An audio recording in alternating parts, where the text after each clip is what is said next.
Bonjour, je me présente, Sébastien Delézelec. Ça fait 20 ans que je suis technicien de chantier chez Aviso Expert Conseil. Au cours de ces 20 dernières années, je me suis spécialisé en mesure et suivi de la qualité des eaux. Aujourd'hui, le rôle dans notre projet ici, c'est vraiment de venir installer notre appareil de mesure de débit, s'assurer que l'installation est conforme, qu'elle est la plus efficace, ou qu'on va s'assurer aussi que de recueillir les meilleures données qui vont servir à mon collègue ingénieur qui va venir les interpréter, les compiler et les présenter à notre client.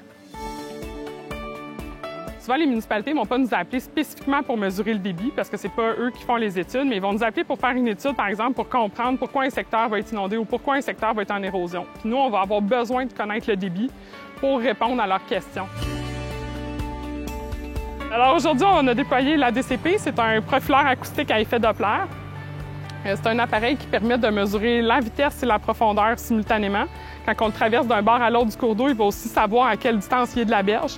Fait que là, on va pouvoir multiplier la vitesse par l'air du cours d'eau puis avoir un débit. Le débit, c'est un volume d'eau par unité de temps. La sonde est ici en dessous. Là, on a 4 faisceaux qui vont détecter le fond puis mesurer la vitesse à plein de profondeur. Fait que même si j'ai un écoulement complexe, turbulent, il va avoir des mesures à toutes les 2-3 cm qui sont prises dans toutes les dimensions. Fait que là, on a un débit de presque 0,3 m³/s. Fait que là, le typique cube de 1 mètre par 1 mètre par 1 mètre, on a le tiers de ça qui passe en 1 seconde dans la rivière en ce moment. Fait que souvent, dans un bassin versant, on va favoriser de prendre la mesure de débit à la fin, à l'exutoire du cours d'eau pour vraiment capter toute l'eau qui coule dans le bassin versant. Mais des fois, on veut voir l'effet d'un tributaire. Fait que là, on pourrait prendre une mesure avant puis après le tributaire. On voit que les vitesses sont plus basses. Là, plus on se déplace vers le centre du cours d'eau, plus on va voir les profondeurs augmenter, puis les vitesses aussi. Dans mon travail, ça fait 20 ans que je me spécialise en mesure et suivi de la qualité des eaux. Je fais beaucoup de mesures de débit en réseau d'égouts, qui peuvent être autant en réseau sanitaire ou en réseau pluvial.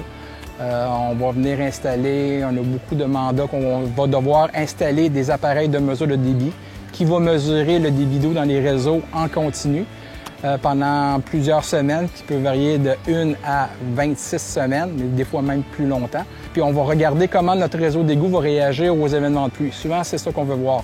On veut voir est-ce que notre réseau est sensible à des événements de pluie.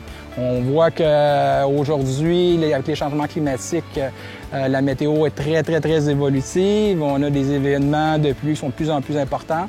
Puis ces événements de pluie viennent mettre une pression sur les infrastructures du Québec. Puis nous, on a notre spécialité, c'est de venir faire collecter ces données-là pour pouvoir permettre de diagnostiquer et savoir comment les infrastructures des villes réagissent et pour leur permettre de s'adapter au futur climat qui s'en vient. Aujourd'hui, on a la chance d'aller faire une installation d'un appareil de mesure de débit en réseau d'égout. On va procéder à l'installation, à la descente dans l'espace clos, installer l'appareil et le mettre en marche, le mettre en fonction pour permettre de collecter des données. Ce sonde-là est fixé sur un cerceau fait pour un diamètre de 750 mm. Je sais que la conduite en bas, le 750 mm de diamètre. Fait que c'est le principe, on va l'installer ici, dans la conduite avec un système de serrage. On va l'installer ça bien fixe, bien solide.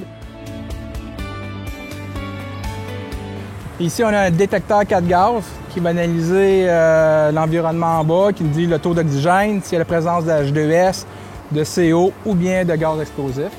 Fait qu'on va descendre notre détecteur en bas, on va aller venir analyser notre air. Tout est beau. Fait que l'endroit est sécuritaire qu'on puisse descendre.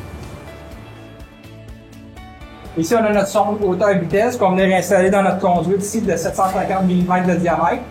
On va mesurer cette sonde-là qui mesure la hauteur et la vitesse de l'eau.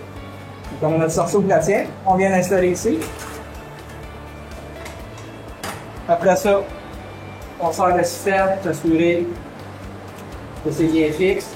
Quand il y a des événements de pluie, ça peut être violent. On va avoir beaucoup d'eau.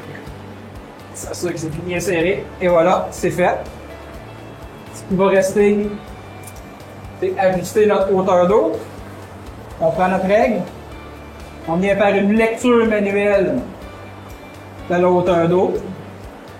Là, présentement, je dirais entre 340 et 345 mm. Là, à partir de ce moment-là, c'est prêt. Ça collecte déjà des données. Et puis, on est prêt à passer à un autre point sur notre installation. On va laisser ça On laisse mesurer ça pendant des semaines, puis on va revenir la semaine prochaine. Vérifier notre hauteur manuelle si elle concorde toujours avec ce que l'appareil dit. Vérifier la solidité. Voir s'il n'y a pas de nettoyage à faire, s'il n'y a pas des débris qui se sont accumulés, accrochés à notre système. Puis après ça, ben, on continue.